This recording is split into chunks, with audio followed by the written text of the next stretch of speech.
Sorry? So you want to have it on the USB?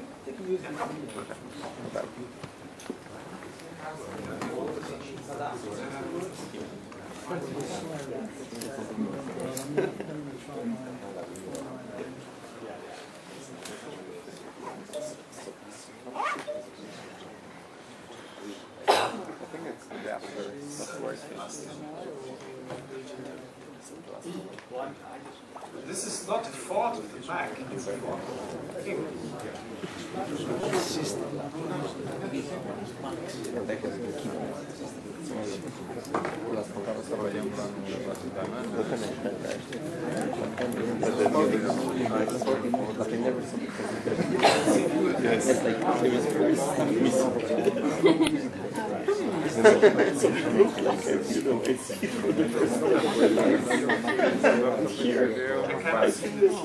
Pois é, foi mais ou menos o que aconteceu comigo.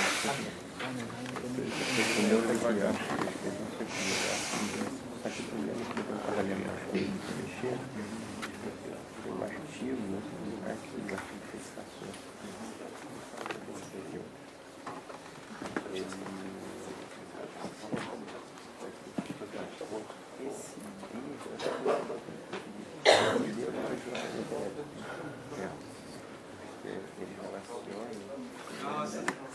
Mas é um deslocamento elétrico efetivo, né? Ele inclui o J, né? I have a VGA. Pois é, exatamente. You want to switch to old-fashioned VGA technology? Efetivo leva em conta a contribuição I have it. Sim. It's another cable, not HD. Exatamente. Isso eu queria botar uma frase dura para mencionar isso. E aquele meio que joga direto. Now you have to talk. E aí fica meio É estranho. basicamente uma frase, assim. Tá bom. Deslocamento elétrico. É porque significa que não faz sentido matemática você jogar o J com o Isso. Então eu vou mexer aqui. Eu vou botar uma frase só para não ficar um soco. Porque olhando aqui de nível eu achei que não era legal, né? Porque eu acho que é um D. Mas ao mesmo tempo, quer dizer, D para mim tá ligado com P. E aí vai ser o J, entendeu? Okay, so first, the outline, line of the outline is Lifshitz theory perturbative? That was a question that has been asked maybe for the first time. I can even use the stick for moving around. Yes, by a certain Davis, which is not the same Davis as the one who worked with Stephen Foley. So I will roughly review the question and give you some elements of an answer, not a definite. Then I realized that in my title I suppress the technical things, but I will go back to response functions, and that's just a way of saying dielectric permittivity and scattering theory. And okay, the title was about physics beyond second order, so that could be very technical because we are going to organize a perturbation series. And so my goal is to provide some a description of the physics behind the terms in this the period beyond the second order. And so one example could be strongly damped molecular transitions and non-equilibrium stuff. Okay, so here are a few equations. So this is a theory talk with simple equations. This is the standard second order perturbation theory in quantum mechanics with a potential V. Here's a more sophisticated formula that gives you directly the free energy if you know the dispersion relation or the dispersion function of a system. That has been discovered by the same Davies 2 years before he asked that question, and has been rediscovered by others later. And it's reminiscent of this so-called argument principle. Yeah, here you see thermodynamics, and here you see kind of density of states and density of moles. Stefan Schiller already introduced the force on the dipole. Here's the macroscopic version with the stress center that derives from the Lorentz force. So everything should be in fact well known. So this Davis asked the question, do we make a kind of approximation behind Lifshitz theory? Yeah, and if I rephrase what Barash and Ginzburg wrote in their review, they say, okay, if you have, let's say, a polarizability of an atom, yeah, or the conductivity of a metal, that is, of course, also determined by electromagnetic interactions. Yeah? They are of short range. Chemistry would be determined also by short-range electrostatic interactions. And if you do van der Waals, you kind of add long-range piece to it. It's the same field, and artificially you cut it between short wavelength and long wavelength. Yeah? And so the long wavelength part large distance, is treated in a perturbative way, while the short-range part, which is put into your material properties, is handled in a different way. Yeah, that's not part of the perturbative series. So in one language that I personally call the Ritoff split, yeah, can be rephrased in this way. Take a dipole, yeah, so this is the screen here, and write it as a fluctuating part, yeah, so that's determined by the electronic transitions that can be spontaneously quantum fluctuations here. And an induced part, if there's an electric field, there'll be a polarizability, and the dipole responds to that field. Yeah? And just by saying the dipole is made of these two pieces is called, my wording, Ritoff split. Yeah? Same for the electric field. Right here, this scattering Green's function, yeah, gives just the field created by a dipole, yeah, that you add to the vacuum fluctuation field that is there without the dipole. Yeah? And so these things here, alpha and g, are response functions. You can read it like Buddha, and they contain some resummation or non-perturbative treatment. Yeah, because for example, the pole that you find in the polarizability has some damping. Yeah, this displaced pole in the complex plane is the result of some resummation. Okay, so you may think immediately you insert this equation into the other one, and you get a perturbation series. Yeah, so generate then higher order terms by iterative like this one. A nice historical feature is that this method, for example here, this Green's function here, appears in second order of treating electrodynamics, is called the Heisenberg Method, and has been used as already by Casimir and Polar. Here are a few excerpts from their paper. So this is a formula that they find for the energy shift of an atom in front of a surface. Yeah, so where's the distance here? They call capital R. Yeah, and they make the remark, this all long stuff here looks like classical electrodynamics. Yeah, there could be a basis of the correspondence principle using electrodynamics, although we use start with quantum mechanics. Yeah. Interesting to remark. But we have not been able to find a general consideration that could foretell this expression, yeah, without doing the math, yeah, just from electrodynamics. In a sentence, we are now in a stage where we can foretell this. Yeah. We have seen many formulas where you just apply, well, there's a Green's function, there's a dipole that is radiating in front of a surface, something comes back, yeah, very transparent electrodynamics, that gives you a quantum result for a dispersion energy. Yeah, so here's Heisenberg's method, yeah, the sentence here. Even when the electromagnetic field is quantized, yeah, the old-fashioned way was matrix mechanics, yeah, it's an operator, even this operator field satisfies Maxwell's equation. Yeah, so this goes back to the old fathers of quantum mechanics. And so my thesis supervisor, Alain, with Stephen Barnett and Peter Milani, wrote a paper 50 years later explaining that this picture of applying Maxwell theory also gives you a way to understand atom-surface interactions. And okay, so here's just to set some notation what we know at second order. Yeah, so let's focus on the expectation value of the force. Yeah, that's related to the gradient of electric fields and the electric dipole moment. In some places here I will use that the atom is moving for anticipating friction problem. And if you expand the state here perturbatively in this coupling, the force and the coupling are derived from the same potential here, you get this expression here, a correction where the atom is excited and there's one photon in mode kappa of the electromagnetic field. Yeah. Then you insert this term here into the expectation value, rearrange terms, yeah, and identify response functions, yeah, like the polarizability or the Green's function of the electromagnetic field. And here's the result, yeah, written in quotes, because if the atom is moving, you have to take into account Doppler shifts and things like that. Yeah, and so you see here the polarizability of the atom appears, and the Green's function, which is, as I said, the radiation of a point dipole in the presence of some other object. Yeah. Wily inside did this for a surface, a plane surface, even with some layers, waveguides on top. And fundamentally what you use here is that these fluctuations in the nailed down back to this vacuum state here can be written in terms of this classical Green's function. So that's a fluctuation dissipation relation that gives you quantum fluctuations from classical electrodynamics. And so this is the part where the engineering people here in this lecture hall find their place of playing with materials, nanostructures, layers, and so on to design and engineer Casimir forces. Okay, so it all began in Hong Kong. There's a Wiley Road here. Okay, let me advertise our personal model of playing with decorated surfaces to find qualitative changes to planar surfaces, yeah, and their electromagnetic response.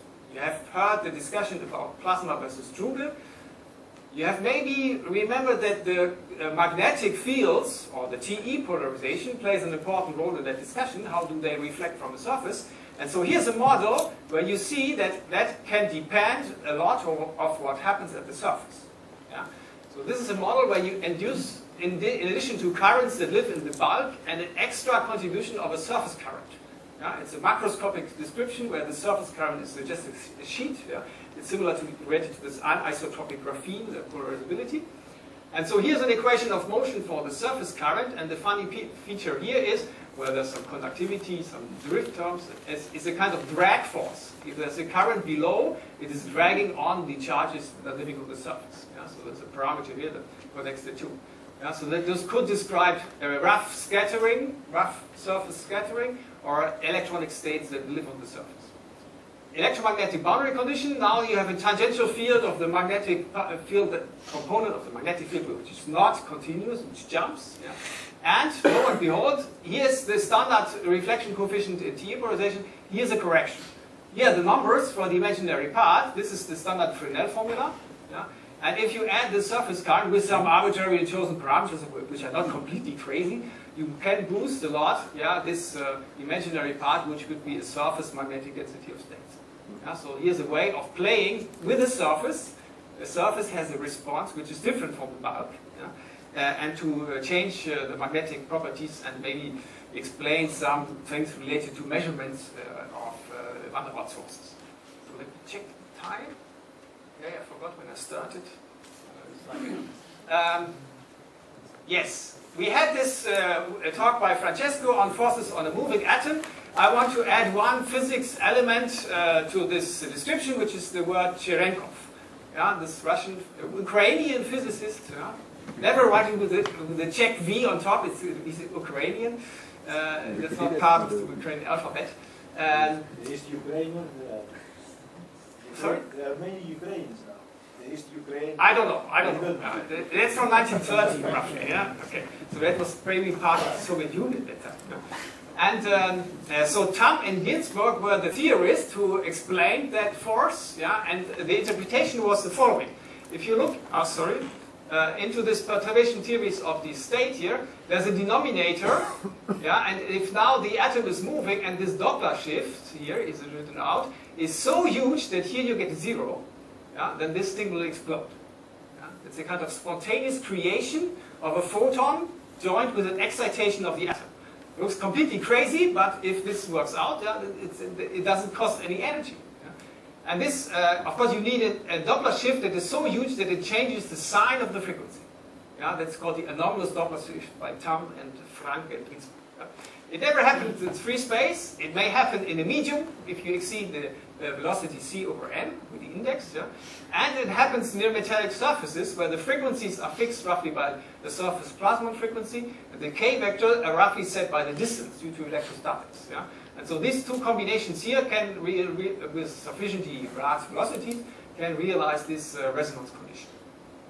Okay, so in this perturbation theories, what's the small parameter? If you want to do serious mathematics, yeah, check convergence maybe, yeah, you have to identify a small parameter which is just more than this the physical dipole matrix element. Yeah? So let's look at the magnitude of this the first order term in the expansion of the states and make an estimation of how big is this amplitude. What you find here is this expression here. And you can rewrite it in terms of the static polarizability, yeah, made dimensionless by dividing by the distance cube, and the ratio of frequencies of the atom and the surface. Yeah. And due to the way that a part of the community is addressing van der Waals forces, this factor here is small. Yeah. The polarizability is of the size of the molecule, and that's small compared to the distance. Yeah. Just because you want to work in this regime, yeah, if you want to do chemistry, John Dobson is a fan of that, yeah, you go closer. Yeah, and then things become different. Yeah, and this perturbation theories will break down. Okay, another thing here, another small parameter that engineers the way you organize your theories is the velocity. Yeah, so let's focus on small motion. That means this inequality here. And in that case, the force that you will see from the lateral motion is exponentially small. Here's a plot versus velocity, and this is really, really, really small. Not even including the units, because it's exponentially. And then after you exceed this threshold here, sorry for the units or the notation that's different here, and then it goes up. Yeah. Okay. So it's below this here, you could have reasonably good reasons to just throw it away. And Gabriel Barton, who started this in a very careful model, just did this way. Yeah. So there's a second reason, because of the small velocity, just to go further in perturbation theory and throw away certain terms that you get in second order and focus on fourth order terms. So Gobito, no. Strong damping, yeah. No, he's not here. Yeah. There was a paper. No, he's here. Yeah. Stefan. Yeah, made a paper on the Casimir polar force on the fullerene molecule, yeah, which has infrared transitions and also quite big line widths. And so Francesco made an estimation of how big is this ratio between the line width and the frequency for fullerenes or for atoms. Yeah? You have huge variation of these parameters. And this plot here is showing the difference between two different calculations of the Casimir polar force. Doing two different approximations of handling the internal dynamics and so on. And so sometimes you get a big difference here of the order of, let's say, 10%, and sometimes you just don't care. Okay, so I skip this, yeah, for the next. So next, in the fourth order, we come to the heart of the talk. Yeah. So I will give you a bit of a comparison of something that is called non-perturbative compared to Lifshitz. Yeah. Try to say whether you see there's a difference. Yeah, what's the physics here? And then try to explain what is the physical content that appears in fourth order. Radiative corrections play a key role. And then we are going to see that this Cherenkov process also gives you a resonant way of emitting two photons. Yeah? It's related to spontaneous excitation. Okay, so here's a formula for the polarizability that you would get in second order perturbation theory. Yeah? So here the pole is right close to the real axis here. And if you resum a perturbation series, yeah, by introducing a line width here and the frequency shift here, you move this pole away from the real axis and you get this result. Yeah? And of course, this result is non-perturbative in the dipole moment because you put the gamma here in the denominator, yeah, that's containing infinitely many terms that are resummed. It's still a simple pole approximation. And if you plot this as a function of frequency, I focus here on the imaginary part, or well, technically, actually, these two calculations here compare the spectrum of the dipole and the ground state. So here, this vertical line would be the delta peak that you find here from the second order calculation. In fourth order, the peak is broadened. It has become, wow, there's a huge scale here. Yeah, it looks like very wide, but the amplitude is just in the ceiling here. And if you go to low frequencies, here you see a difference here. And so now the imaginary part of this function is non-zero everywhere. Yeah? It's small, but it's non-zero. Yeah? And if you do a different calculation of handling the internal dynamics of the dipole, you may even get something which is non-zero here. Yeah? And so the two results here make a difference, yeah, which is small, but which is measurable. And some effects, like the friction forces that Francesco mentioned, are just determined by this range of frequencies. Okay.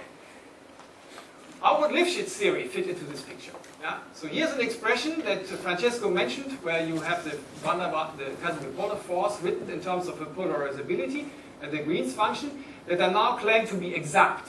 Yeah? This contains all orders in the atomic and field coupling, and this Green's function should also contain everything. Yeah? If we are not chemists, we would exclude exotic effects like approaching an atom, depleting the electron density in your substrate and changing the conductivity there. That happens if you go close. Yeah? But if you ignore, then you would compute this Green's function by saying, okay, I ignore the presence of my atom and just compute a scattering problem. Okay. If you go to the Lifshitz theory, yeah, then this polarizability here has a special form. It has this denominator here with kind of resummed the low order term, including the Green's function, also computed without the atom here. And if you expand this to the next order in alpha, so alpha squared here, you will find something that is quite similar if you use here this resummed polarizability that I mentioned before. Yeah? the handling here of internal damping, yeah, if the atom has some damping that comes maybe from non-radiative transitions or things like that, would enter here and there in a very quite similar way. Okay, I skipped the variance not to confuse you too much. So now, the way I want to present these calculations into fourth order is with diagrams. Yeah, so I went to the crayon, the set of my daughter, and took a few colors to draw diagrams, yeah, and take pictures of the diagrams. And so the setting is again this friction force. So I'm asking for the force on an atom that is moving with some velocity. And I have to acknowledge, or we all have to acknowledge, that Gabriel Barton since '79 has worked on this problem using a model for the electrostatic potential that provides the coupling between the two. That's of course only valid if the distance here is short compared to retardation, but it's a very clean field theory, and so the diagram language of field theory is just a way to understand the integrals that you have to evolve.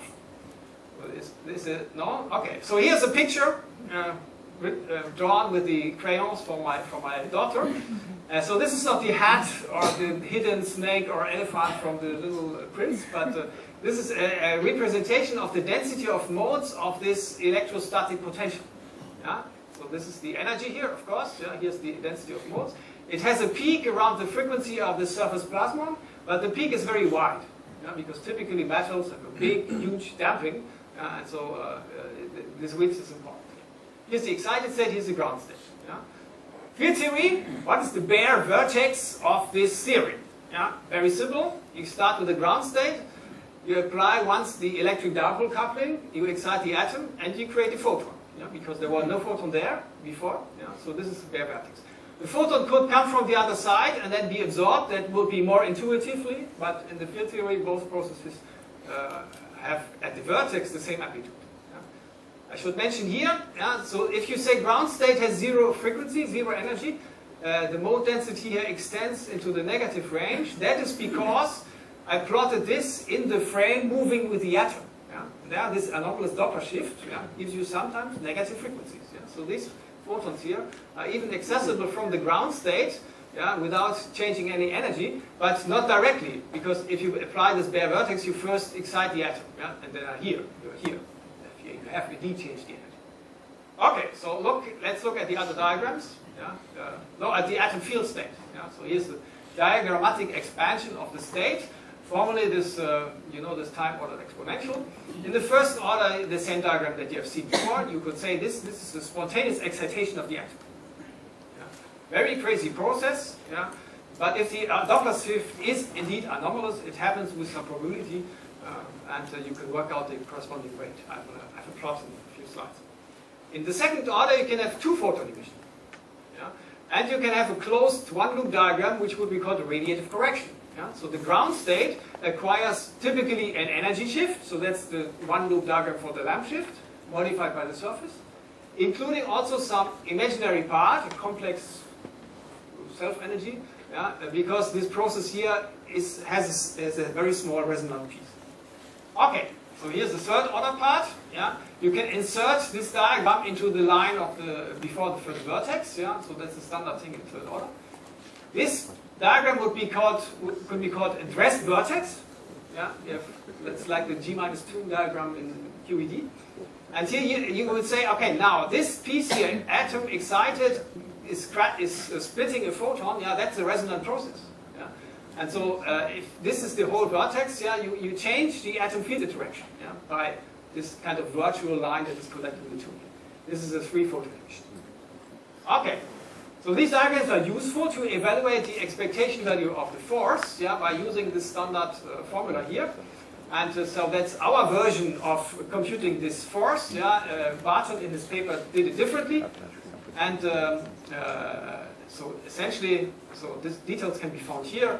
Vanik Makachian was doing the pains of the ordering all these terms here. And if I want to make a diagram for this expression here, I have to invent graphical languages, yeah, for the three elements. Yeah? So the cat here, the appearing here, is this part of the diagram. this force operator here, I will represent it by this cross here. So also there's a double operator here, so the atomic state changes. And there's a photon that has disappeared that comes from this operator. And then here is the bra that is represented at this order just by this upper line. Yeah? So the upper part is the bra, and the lower part is the cat. Okay, the experts know that's the Schwinger contour forward, backward in time in field theory. Okay, so here's a resonant piece, due to the fact that the anomalous Doppler shift can make this process resonant. And so the force that we get here can be written in a very simple way. You have a recoil of the photon times the rate of excitation. I call it gamma g because you start from the ground state. Here's a plot of this rate, normalized to the excited state rate. Here's 1, it's very, very small, logarithmic scale. And about 1 kilometer per second, you start to exceed 1 to the 10 to the minus 9. Yeah. So, okay, don't care about doing experiment, but you can work it out. This calculation that I did, so this rate here is different now for the polarizations that you take. Z is perpendicular for the electric dipole to the surface. X is parallel to the motion. And Y is perpendicular. And so for some funny reason, this rate is even smaller here in that channel. Okay. So the force diagrams in fourth order look like this. Here there are 2 photon lines. And so these are processes that contribute to the force by the emission of 2 photons. And in fact, Barton already computed that you have emitted power of photon pairs, and the force that comes from that diagram here can be compared directly to his conclusion. You can also do it the same language, but for the moment I didn't work out the details, and other observables. For example, what is the... Just to understand, but these force vertex should be all located at the same time, right? So it should be just a point in your Schwinger contour, no? Yes, it is a point. Okay, no, okay, now I see. You could check, for example, or measure, put a photon number detector here. It will absorb a photon from the upper and the lower line. Thank you. Or the atomic excitation, and that would be a way to calculate the steady state of your system. If you go to long times, find a systematic way of expressing the state. That's a difficult problem because this state, sorry, well, here we are. This state, as Francesco told us, is not an equilibrium state.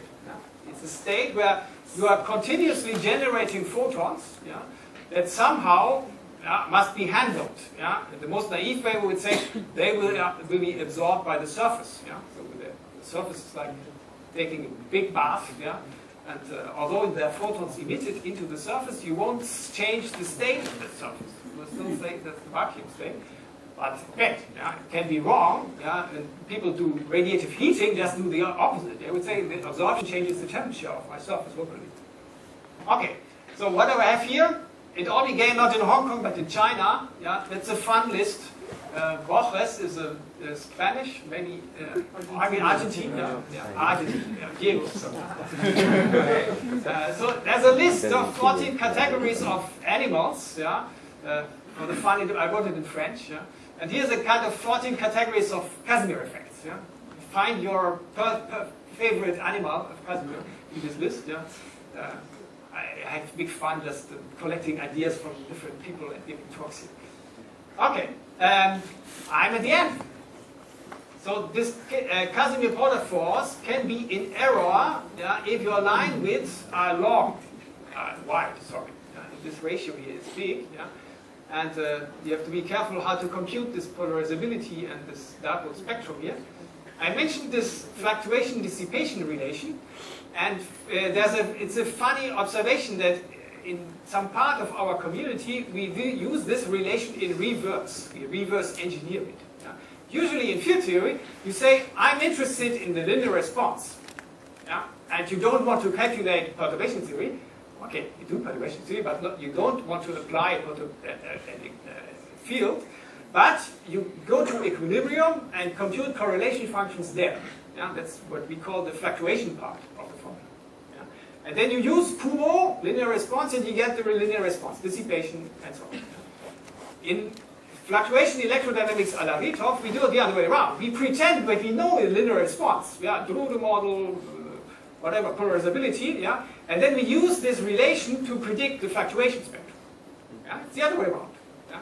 And okay, yeah, if the both is if you do approximations in working one or the other, you may satisfy this relation or not. Yeah? And then you can ask yourself, is this important or not? And what is amazing is are the weak assumptions behind this relation. Yeah? If you look through the proof of this fluctuation dissipation relation, it's a very robust result. Okay, so you better be consistent with it. In addition to Francesco's talk, I would emphasize that low frequencies are really important for friction, so they are comparable to the Doppler shift, k times v, and at a given distance in the non-retarded regime, so the velocity over z, that's typically a small number. Yeah? So the frequencies are way below atomic resonances, yeah? So you have to use techniques that are valid away from resonance, and that's the challenge for people coming from atomic physics. Okay, so if you handle intrinsic damping in a non-perturbative way, you kind of get Lifshitz. Yeah? In fourth order, you may have problems, yeah? Depending on the way you organize your calculation.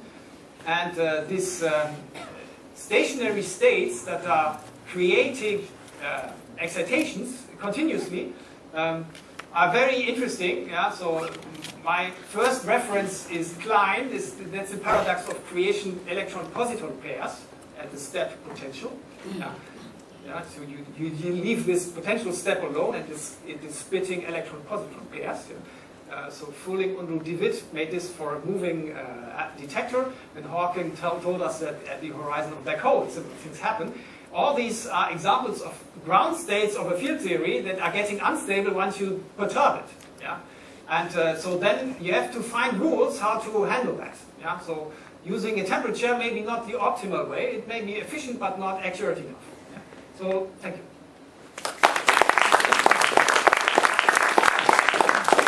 Thank you, Carsten. One question. We have a winner. Oh, all right.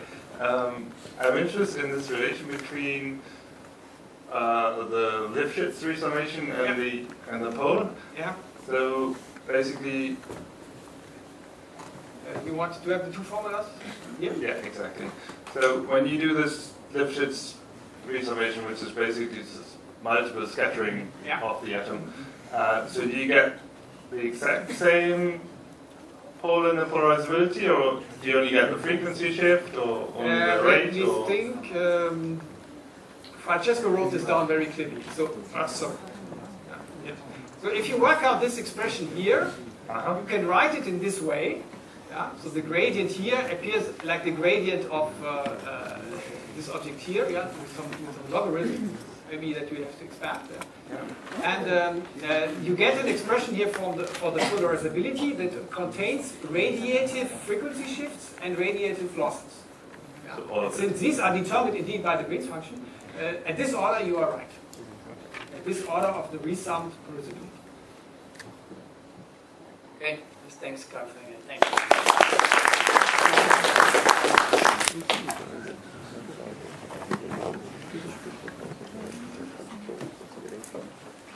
Okay, we're moving now to the last talk of the morning. Kim Van Milton from the University of Oklahoma. And the idea here is, Kobun was giving instruction, is it's okay to interrupt and ask questions during the talk. And in principle, Kimber was informed of this, and we'll see how this goes. Of course, we're running late, but we'll be able to catch up lunch 10 minutes. It shouldn't be so terrible. All right. Can you hear me? Am I connected? All right. So this is billed as a sort of a different event. So it's called a discussion instead of a talk. So that means, I believe, and then we're required to do this by the one of our funding agencies. So you're supposed to interrupt me all the time.